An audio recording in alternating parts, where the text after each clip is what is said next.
So coming in at number 10 is Gardenia from Iggy Pop's post-pop depression album. This is of course the album with Joshua Homme, Matt Helders, and Dane Fertitta. This track was really just the greatest, interesting appetizer for any album this year, and it really almost made me buy the whole album before finding out that it was kind of a so-so album, to be perfectly honest. But just this really interesting, almost synthy sounding guitars that they put in this track was really great, and I was a little disappointed that the rest of the album was a little more straight on the kind of blues and dark rock, as I really felt like it really should have leaned either a lot more into the punk, Queens of the Stone Age sounds, or something else going to more as the synth stuff rather than kind of the blues rock that it ended up being. Anything outside of the top three is really interchangeable. They're constantly fluctuating for me, to be perfectly honest. Next up is Danish artist Trentemøller's track River and Me featuring Jenny Beth from Savages. This is off of his album Fixion, and I just felt this was this really energetic track. This is from an album that's mostly electronic and synth, kind of almost soundtrack type songs, and it was really the most energetic on the whole album, considering they did produce Savage's album Adore, and just the way that Jenny Beth delivers a lot of energy to the song. It was a really refreshing track on the entire album, and really was my gateway to the entire album that I may not have listened to otherwise, even though there are amazing synth soundscapes on this album. Next up is Bruno Mars' 24 Karat Magic. Pretty much every time Bruno Mars releases a single, it's just like one of my favorite dance tracks to listen to for a long time,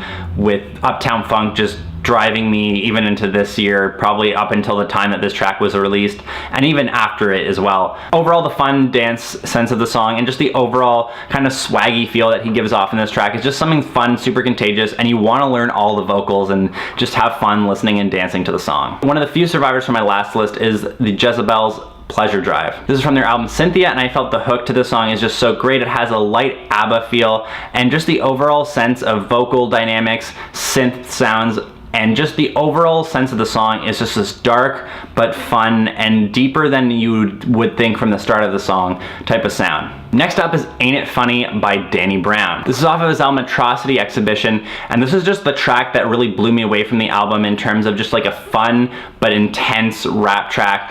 The message on this track is actually really powerful too. Despite the fact that he has this more kind of playful party sound on this track, there is quite a bit of deep messaging in this track, and just the overall sample and just everything behind this track just really made me love it. And despite the fact that I was hooked in off of Really Dough, this is the track that made me stay and want to listen to the rest of the album. Next up is Hey Girl from Lady Gaga. This is off of her album Joanne and features Florence Welch from Florence and the Machine, and frankly was one of the few tracks this year, or even albums in general, that made me want an entire album based off of one collaboration. This track is just so fun in the way that there's this call and response between Gaga and Florence Welch, and just the overall sense of this track that it has this Lost Hall and Oates song feel that they are playing to, with the sound of the synths just kind of bouncing.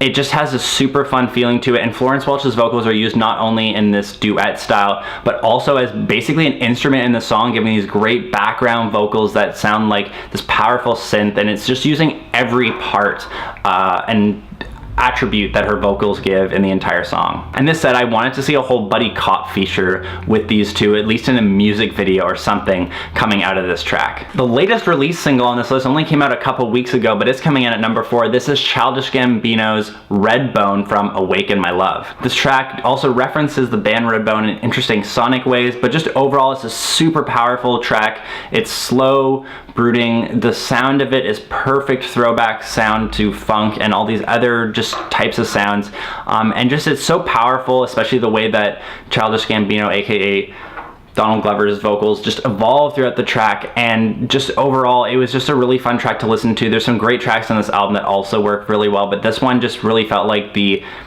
kind of like career shifting song where you can hear him switching, and this is like the reason for him to move his entire career in this new direction. And this is really the track that solidified the album for me and made me want to start listening to it repeatedly and repeatedly. It should also be noted that there's a great live performance of this on The Tonight Show that really is him coming into his own. Coming in at number 3 is Sunflower Bean from their album Human Ceremony, and this is the track Come On. Now, I actually said Easier Said was one of my favorite tracks of the year before, but then when I rediscovered the album, this one ended up just taking over my brain for months.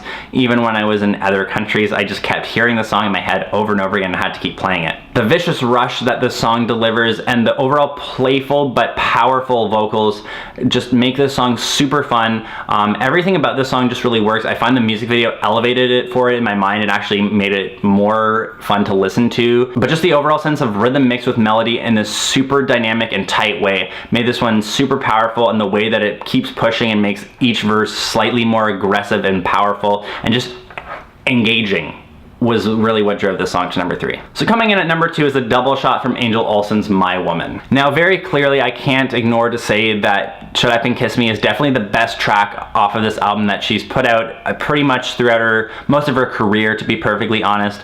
But I really also felt like Never Be Mine was also this kind of low-key, really great track that many people might ignore just because of how poppy. So very clearly Shut Up and Kiss Me is definitely the best track on the entire album in terms of a pop song, although I also felt like Never Be Mine was really this low-key great song that actually stands out as an entire package that does one thing and does it really well. Shut Up and Kiss Me does the really great sense of adding all these different elements and has all these different hooks in it, including the great vocal just bursts that come near the end of the song between Olsen and her background vocalist. Or Never Be Mine has this overall emotional weight to it that I felt was even stronger, and the overall sense that the guitar tone and just the way that it's composed gives is this so powerful sadness that Olsen is great at delivering in all of her songs, and it really felt the most powerful and is always what has kept me coming back to Olsen. But once again, Shut Up and Kiss Me is just a super fun track that I felt was just so layered in different hooks that you could tell that she was pulling from like 50 different songs that she was writing at the time, and just was the overall compositional beast of the album. And coming in at number 1 is, of course, once again, Aviation by the Last Shadow Puppets. Throughout the year, I have just found this song is still giving me goosebumps to this day. The riff is just such a great hook to it. The overall sense of, I guess, mystery but fun that the track has is still driving me now. I just love listening to this track over and over and over again. I really just love the album overall, but this track is just so great. The sense of strings with rock and just all these different things that work together in this great cohesive, fun, aggressive, but kind of like posh way. I don't even know how to describe it. It's just really great. And still even right now when I hear the harmonies between Miles Kane and Alex Turner on the very last set of lines, the heterochromia in your eyes, just it still is like giving me goosebumps. To quote the song, it puts me on a moonlight drive. It's just such a great line in the track, and the harmonies hit me in this weird spot every time that just give me a little bit of like a tingle every time I hear it. So those are my favorite tracks of the year, guys. I will be having a top albums of the year very soon. As always, you can check out everything I'm doing on my own sound blog, and if you want to see the movie stuff I'm doing, I'm also doing the Real Deal podcast with my friend Michael at soundcloud.com/real_deal.